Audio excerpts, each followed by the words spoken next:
Thanks for the time. Thomas Costello, Land Grant Holy Land. Question for Cotie and Taylor. Can you compare, last year the team came in as a number 2 seed. You were kind of flying into the postseason. Can you compare what it's like going into the postseason this year compared to last year? Yeah, I mean, just compared to last year with our seeding, I feel like whether we're a 1 seed or 4 seed, it doesn't matter. All our opponents are going to be tough. I think we're just going to go in with just a mindset to execute our game plan, just play our game, and not worry about outside factors. And also follow up, just how confident the team was last season in winning the Big Ten title, and this year kind of having to fight in games towards the end of the season. Would you rather be in a position where you're coming in after having to fight in games, or coming in where you're like, okay, we obviously could do this? I mean, kind of both, but I would rather come in, having to kind of fight with the games that we've had to come in and kind of have that under our belt, but also it just comes with, how our energy is from the start. I would say Big Ten Tournament, first game our energy was great, second game dead, even during warm-ups. So I just feel like as long as we find that energy and that fight from everyone and not just 1, 2 people, I mean, we can really do anything. Brandon McKay, Columbus Dispatch. Cotie, I first want to ask, obviously you left that game early with an arm injury. Just how are you feeling after that? Feeling good, feeling better.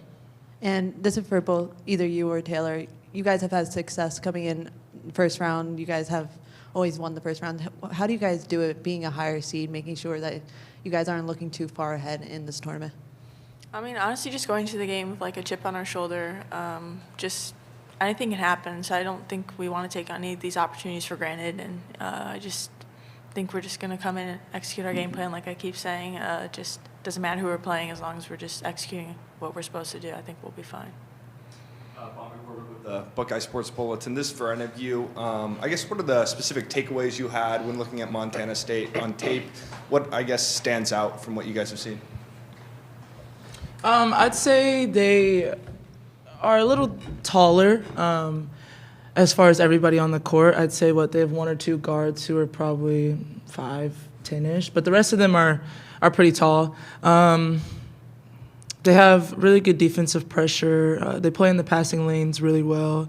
Offense, they're not stagnant at all. They move a lot. So I think for us, just staying poised on defense and making sure that we're not taking a break, we're not resting, because they move really well off the ball and on the ball. And then as far as our offense, making sure that we execute and just do what we do, making the extra pass when needed. Hopefully we can get going in transition. I feel like we would thrive against them to kind of just push the ball because they do press. And yeah. This one is for any of you, but I suppose more Ajae and Taylor. How much pressure, I guess, and urgency is there for, March Madness when this could be the end of the season and, end of the career? And how do you sort of keep those emotions in check so that you guys can still play your best? I don't think it's really pressure. I would just say you kind of view it as an opportunity. You try to go out and play your hardest every time you're stepping on the floor. So if you view it as pressure, then it's going to make you nervous. So I just try not to view it that way and try to think of it thanking God that I get another chance to go out and play the game that I love to play. So. Taylor, do you want to respond to that as a senior as well? I mean, it's basically the same thing. Try not to think about it that way, just viewing it as another opportunity to come out and compete with my teammates.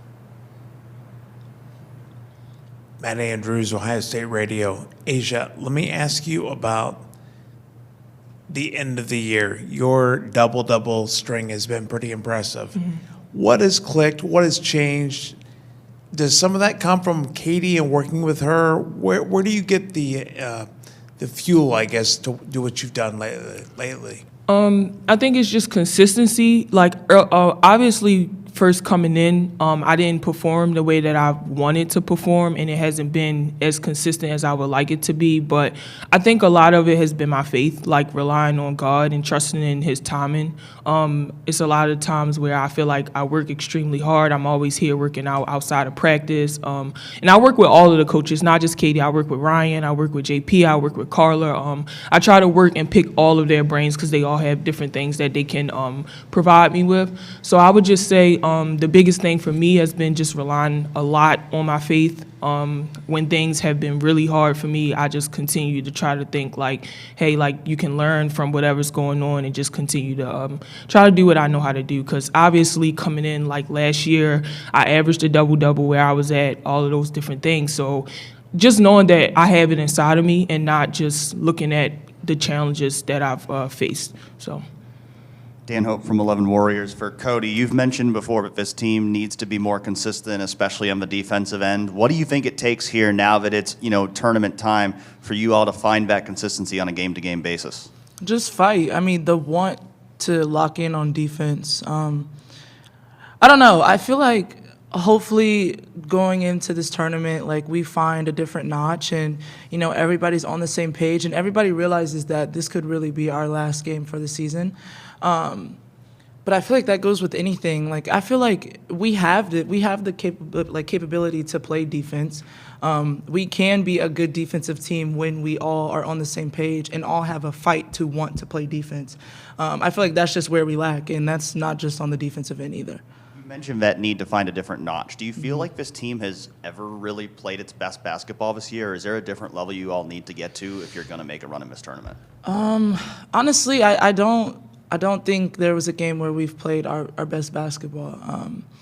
So that could be a bad thing, but I look at it as kind of a good thing. Like, we have this last opportunity to kind of prove to people that, we are the Ohio State team that, has been on the radar for the past couple of years. So, I mean, we still have a couple more games to prove it. It's if we choose to prove it or not. Victor Flores, 406 MT Sports. For Asia and Taylor, same question that Cotie got earlier. What stands out most about Montana State? I would just say their versatility, just being able to sit down and defend. That would be the biggest thing, just to build on also what Cotie was saying. Like, they move well without the ball. They are big, so that's the main thing. Yeah, I mean, they can shoot the ball well. I think they're ranked 4th in the NCAA for their points off turnovers, so I feel like we do a pretty good job of scoring off turnovers, but they do an even better job. So I think we just have to take care of the ball on offense and just make sure we're executing the best of our ability. For any of you, both teams are top 10 in steals, so what do you guys do especially well to get so many steals and turnovers? Definitely our 22. I mean, I feel like that's where it kind of starts. That's like our energizer, I would say, especially when it's going well. And then just, coming out of 22 and playing half-court defense after that. I mean, 22 can mess a lot of people's heads up, especially just because of the pressure. So going back into half-court, it's everybody's brains are kind of frantic on offense, and that just opens the door for us to kind of get steals. Steve Hellwagon with Bucknuts.com here in Columbus. For Cotie and Taylor, undefeated at home this year, and this weekend you have an opportunity with the win over Montana State, play 2 games here to advance. Just how important is it for home court advantage for you guys? You've worked so hard to get it. And just the thought last year that you weren't able to maintain it against Duke in the tournament. That's the last game you guys have lost here. So just your thought about that. I think, especially for me and TT, it's not something that we want to feel again. Not being able to win both games, it definitely hurt us a lot, I would say. Having the chance to host an NCAA tournament is just, it's crazy. Like, it's not every day where, a lot of teams get to do what we do and have the opportunity to do what we do. So, I mean, I just say, like, hopefully everybody really understands how big and how serious this is. And two, like, we kind of tell them, like, it didn't feel good. So we kind of don't want to repeat that same incident we did last year. Taylor, any thoughts? Yeah, basically the same thing, but I think it just also goes to credit for how good our fans are. I feel like they play a crucial role in the success that we've had here. So we obviously just appreciate their support, but like Cotie said, it definitely stung last year not being able to win the 2 games out here. We're just not trying to repeat that, so we're going in with a different mindset this year. Bobby Ward with the Buckeye Sports Bulletin. What specifically stands out to you about Montana State on film? What impresses you, and what do you guys need to specifically key in on in this game? Well, one, they've won 30 games, so they're used to winning, and they're very well coached. They play extremely hard. They've got a little bit of a unique defensive system where they pick up full court and try to disrupt in that manner. They've got an outstanding guard and post player. They play a little bit of small ball, which we don't see a lot of for the most part throughout the year, so it's going to be a little bit of a different matchup for us. But I think the biggest thing is they play extremely hard and they win a lot. Matt Andrews, Ohio State Radio. Kevin, you talked a lot about the inconsistency game to game of your team. We're in March. Like quarter to quarter. The urgency now, how do you infuse that at this time of year? Well, we've really tried to emphasize it, in between the Big Ten tournament and heading into tomorrow's matchup. And so I think that will be the biggest key for us is just being able to get more consistent play and just being the best version of ourselves for closer to 40 minutes than we've had at times this year. Parker Cotton with the Bozeman Daily Chronicle. Kevin, you mentioned an outstanding guard for Montana State. I'm sure you're meeting Esmeralda Morales. Can you Yes. take us through what kind of threat maybe she presents to your own team?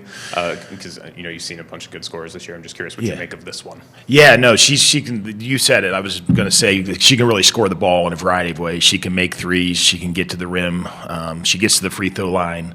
She's really good off of ball screens, and I think they execute really well off ball screens in general. So she presents a really difficult challenge for us, and I think it's going to take a collective effort team, like the off the ball screens and all that type of stuff. But she's really good. She's competitive. She's feisty.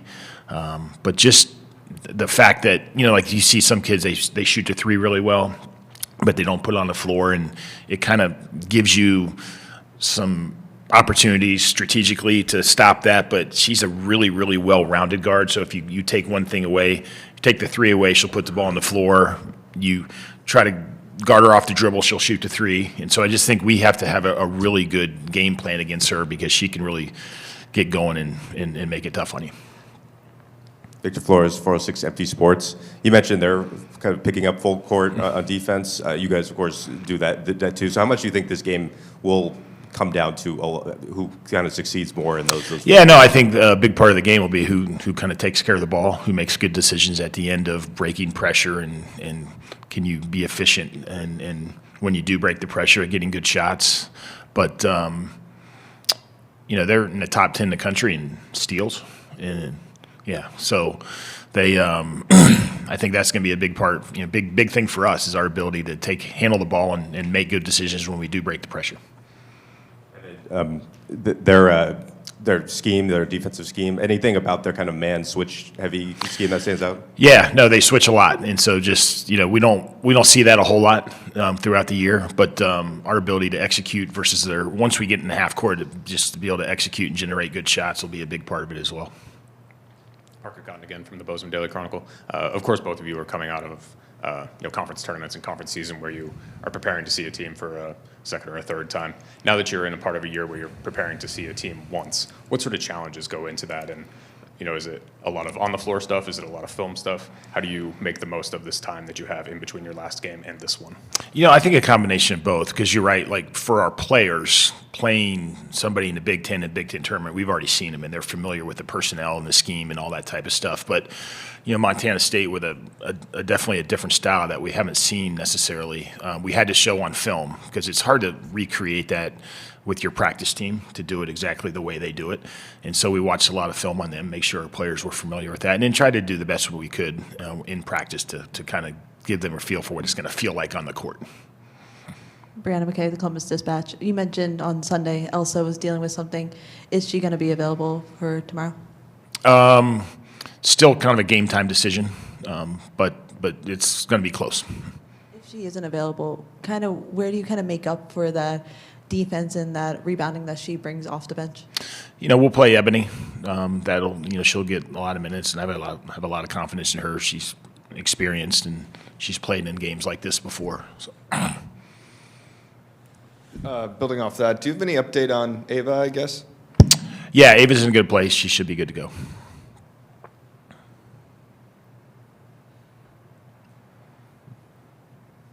Can you talk about just kind of what you're going to expect from Ava being on the sideline for so long and being a freshman in her first tournament? Just what are you hoping to see from her? Yeah, hopefully she can give us good minutes and kind of score the ball from the perimeter. That's what she does, so I think she'll be ready to do that.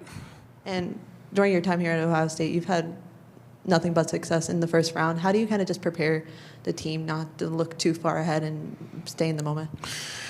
Yeah, I mean, as I've told the team all week, Montana State's used to winning. They've won 30 games for a reason. They're well coached. They play extremely hard, and they're going to show up here and compete to win. And so we better have the same mindset if we want to be successful.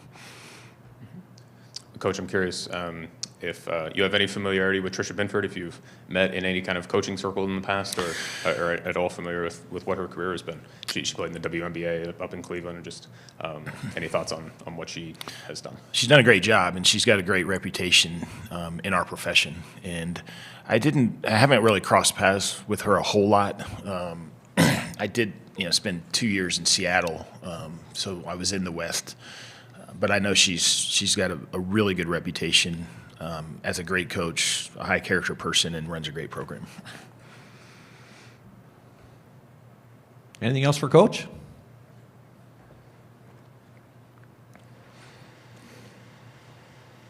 He'll get right. Well, you got Go it. ahead. Yep. Sorry You're about good. that, Caleb. Front row. I'm out of shape. Hey, Coach, thanks for the time. Thomas Costello, Langer and Holy Land. Can you kind of compare and contrast the presses that you have and Montana State has? Yeah, I mean, they have some similarities in terms of just disrupting the other team. Theirs is usually a little bit of run and jump, and ours is a little more of a zone press, I guess is what I would say. But it's the same thing. It's disrupting the other team, wearing on the other team, trying to create turnovers to create easy baskets. And then question kind of outside of the game. Cotie recently posted a message as she got online, talked to her. She said how often people kind of go after her, attack her online and stuff. Do you have any comments on that? What does the team do to kind of provide resources to help players, that kind of thing? Yeah, it's tough. I mean, we live in a day and age where anybody can say anything online, whether it's about the program or about a specific player, and it's really unfortunate for the young women in our program and across the country because we're not unique to this. It happens everywhere, and we try to support them the best we can in terms of we do social media training and always remind them that there are trolls out there that are going to say things that aren't nice, and that in my opinion, the less you react to them or the less you respond, the more it goes away. But sometimes hard to do, and we get it. And they're young people and they're human beings, and so sometimes they do react. But the less you can interact, the better is what our philosophy tries to be. From 11 Warriors, Kevin, a lot of your players have said you don't feel like you all have played your best basketball yet this year. Would you agree with that assessment? And what do you think it takes to find that here in this tournament? Yeah, I probably created a self-fulfilling prophecy, as I said at the beginning of the year, with so many new people. I think it's going to take a while, and we've been so reliant on people like J.C. Sheldon for leadership and consistency. And so I think at our best this year has been really good, but we just haven't found a rhythm where we've consistently been close enough to 40 minutes of that to feel like we've played our best. And so I think that's the key. We're just trying to be the best version of ourselves tomorrow against Montana State. What do you think it's going to take here in this tournament for you all to be able to do that across multiple games, to be able to make a run in this tournament? I think that one of the biggest things is play off the bench in terms of our depth, is to kind of keep our team fresh and be able to sub and get our bench in there and have 6 or 7 or 8 or 9 people play well. I think will be a big part of it. And I think, Jelani, Cotie, probably Taylor, Thierry, really having a great tournament would go a long way in terms of leading the team.